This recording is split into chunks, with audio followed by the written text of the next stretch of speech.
New flyover opens in your city. For a few days, traffic feels lighter. You reach home faster. People say, finally, this worked. And then, slowly, the traffic comes back. Sometimes it comes back worse than before. This happens so often that we've stopped questioning it. But here's the strange part. Traffic doesn't return because cities stop building roads. It returns because they keep building roads, without changing anything else. That sounds backwards, so let's understand it carefully. Traffic is not like water flowing through a pipe. If you widen a pipe, more water flows and the problem ends. Traffic is made of people, and people respond to how cities are designed. When a road is widened or a flyover opens, driving becomes easier. Not cheaper in money, cheaper in time. Time is the real price of travel. When driving suddenly takes less time, travel patterns adjust. People who avoided peak hours start driving then. Some shift from buses to cars. Some take longer routes. Some choose homes farther away, trusting the road. No one is doing anything wrong. They're responding to the system. When enough people respond this way, the road fills up again. This is not speculation. Transport studies that tracked highway expansion across large cities found a clear pattern. When road capacity increases, total driving increases until congestion returns. The road works. The city adapts. Now let's talk about flyovers. Flyovers don't remove traffic. They rearrange it. They lift vehicles over one junction and deliver them faster to the next one. So congestion doesn't disappear. It shifts from one signal to another, from ground level to exit ramps, from today's bottleneck to tomorrow's. That's why cities often end up with flyovers feeding directly into traffic jams. At the scale of one junction, flyovers help. At the scale of the city, they don't change the outcome. Now zoom out further. Roads don't just carry traffic. They shape cities. As road capacity grows, cities spread out.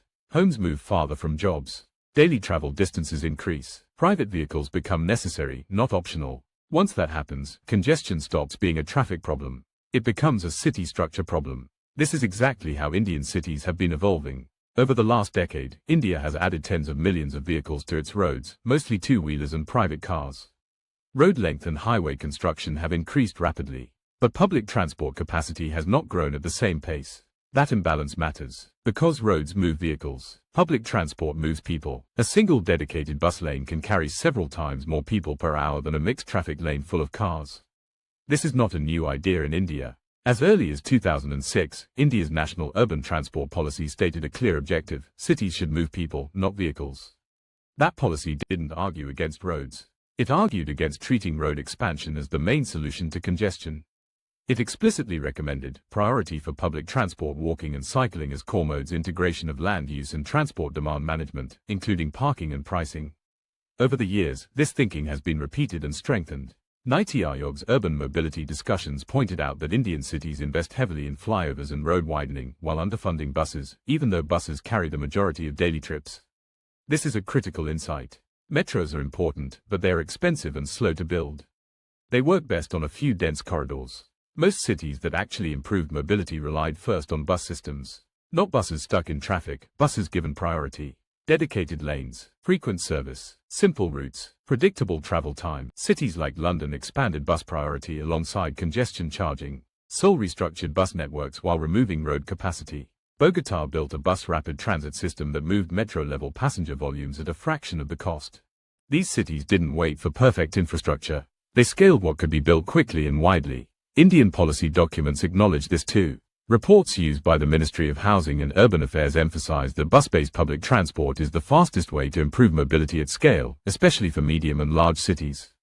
Another solution repeatedly highlighted is parking reform. In most Indian cities, parking is free or underpriced. Policy studies show that parking pricing influences travel behavior more directly than road expansion. Where parking is cheap, driving increases. Where parking is managed and priced, short car trips reduce. That's why several expert committees describe parking not as a real estate issue, but as transport policy. Demand management is another pillar. This doesn't mean banning cars. It means managing when and where they are used. Congestion pricing, time-based tolls, and access restrictions in dense cores are tools that cities like London and Singapore use to reduce unnecessary trips and fund better alternatives. Indian policy discussions increasingly recognize this, even if implementation remains politically difficult. Finally, there is governance. Urban transport decisions in India are split across multiple agencies: roads, traffic police, municipal bodies, state departments. Many expert reports point out that this fragmentation leads to fragmented outcomes. That's why policy documents recommend unified metropolitan transport authorities, so roads, buses, parking, and land use are planned together. So what does a serious solution actually look like? Not one project, not one policy, but a stack of coordinated actions, roads for essential movement, not endless expansion.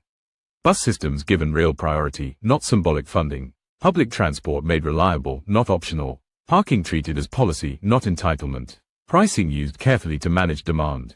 Land use aligned with transport capacity. Institutions designed to plan all this together. None of this eliminates traffic, but together, they stop congestion from endlessly growing. And that is the real goal. So when we ask, why does traffic never improve? The answer is not drivers, not population, not discipline. It's that cities keep investing in one part of the system while neglecting the rest. Traffic is not just a behavior problem. It is not just a road problem. It is a systems problem. And systems only change when policy, infrastructure, and incentives move together. Traffic congestion is not a mystery. It is the predictable result of how cities choose to grow and invest. Cities that understood this didn't look for a single fix. They built balanced systems. That's why traffic didn't disappear there, but it stopped getting worse. And that is the lesson worth remembering. If you have learned something new today, please like, share and subscribe us.